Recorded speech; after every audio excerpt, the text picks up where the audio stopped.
Earth is home to millions of species, but only one builds rockets, writes poetry, and questions its own existence. Why? From jellyfish to elephants, from ants to whales, life on Earth is unimaginably diverse. Evolution has produced countless solutions to survival: flight, echolocation, camouflage, venom.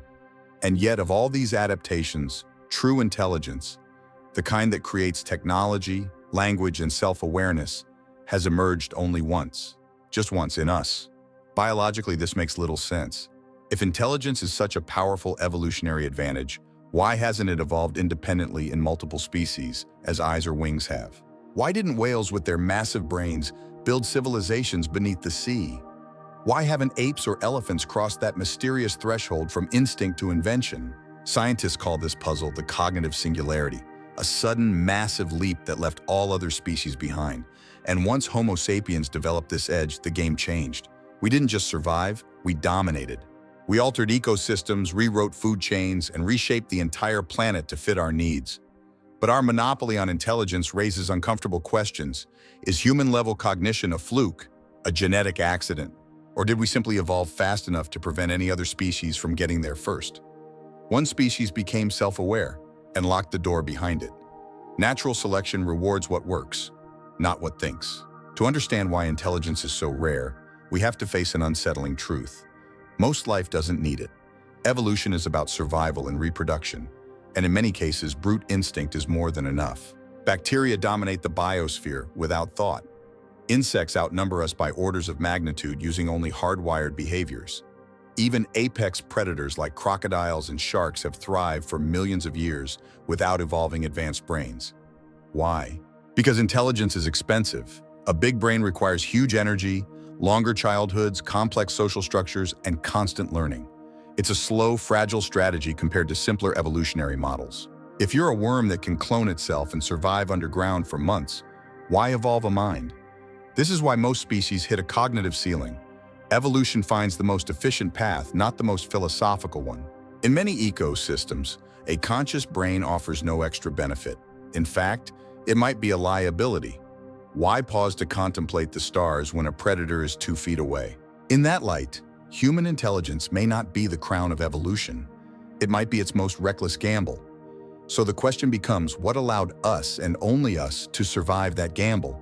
What specific chain of events let our minds evolve without collapsing under their own weight? What if we weren't supposed to be the only ones? What if others came close and didn't make it? Humans aren't the only creatures with large brains. Elephants grieve their dead, dolphins use tools, crows recognize faces and solve puzzles, octopuses escape tanks and play with objects. And yet, despite their impressive cognition, none of them built cities, recorded history, or launched satellites into orbit. Even more haunting are our extinct relatives. Homo neanderthalensis, Homo erectus, and Homo floresiensis all walked the earth, and many had sophisticated tools, controlled fire, and buried their dead. Neanderthals even had larger brains than we do. For a time, they coexisted with early Homo sapiens, and then they vanished. Why did we survive? And they didn't. Some theories suggest we were better communicators, more adaptable, or more aggressive. Others propose we simply got lucky, perhaps through a genetic mutation or a social innovation that gave us just enough of an edge. Whatever the reason, we didn't just outlast our cousins, we erased them. We consumed the same resources. We expanded into their territories, and when the dust settled, only we remained. So perhaps the Earth did try to birth multiple intelligences, but one outcompeted the rest. And maybe the reason we're alone is that we made it that way. Maybe we're not alone because others never got the chance. Maybe intelligence destroys itself before it spreads. What if human-level cognition isn't rare because it's hard to evolve, but because it's hard to survive? As our intelligence grew, so did our capacity for destruction. We shaped fire, then weapons. We built cities, then war machines. We mastered agriculture, then overpopulated. We harnessed energy, then changed the climate. Intelligence gives us power over nature, but not immunity from our own short-term thinking. It's possible that the road to sentience always leads to a bottleneck, a moment where a species becomes smart enough to change its environment, but not wise enough to preserve it. If dolphins or Neanderthals had crossed that final threshold, maybe they too would have faced ecological collapse, internal conflict, or runaway technology. Our planet may have seen the rise of many potential minds, but only one made it through, and even that survival might be temporary. This idea has echoed in astrobiology. The Fermi paradox, where is everybody, could have the same answer. Civilizations might emerge, only to self-destruct before making contact. So maybe Earth is silent not because intelligence is impossible, but because it's unstable. We are the first to cross the line. But even now, we're still standing on the edge. Sometimes it's not about who's smartest, but who gets there first. One reason humans may be alone in our intelligence is simple. We won the race. Evolution doesn't guarantee fair chances. It rewards opportunity, not potential. We may have crossed the intelligence threshold just early enough to shut the door on any other contenders. Consider this. Had another species, like Neanderthals or Denisovans, developed abstract thought a few thousand years before us, history could have looked very different. If dolphins had evolved opposable thumbs or crows had a few million more years, would we still be the dominant species? But evolution isn't just about raw potential, it's about timing, environment, and luck.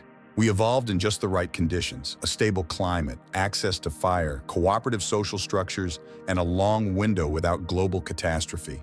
That combination is exceedingly rare.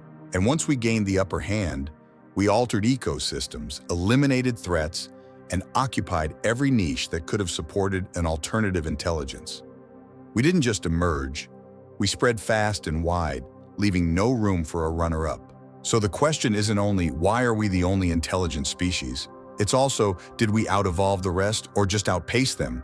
And if the conditions were reset, would Earth choose us again? We are alone. Not because intelligence is impossible, but because we were the first. And being first is the most dangerous place to be.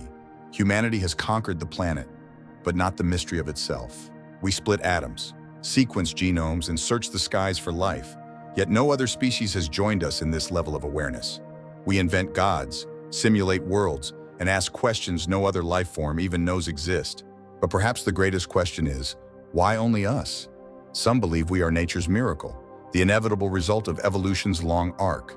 Others suggest we're a cosmic accident, a unique convergence of time, pressure, and mutation.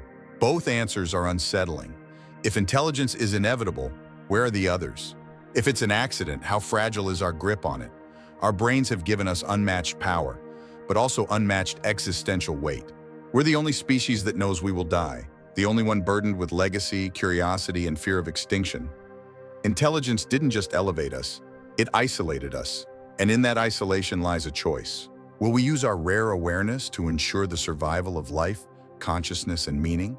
Or will our intelligence, like fire, consume the very world that sparked it? Being alone at the top doesn't make us special. It makes us responsible.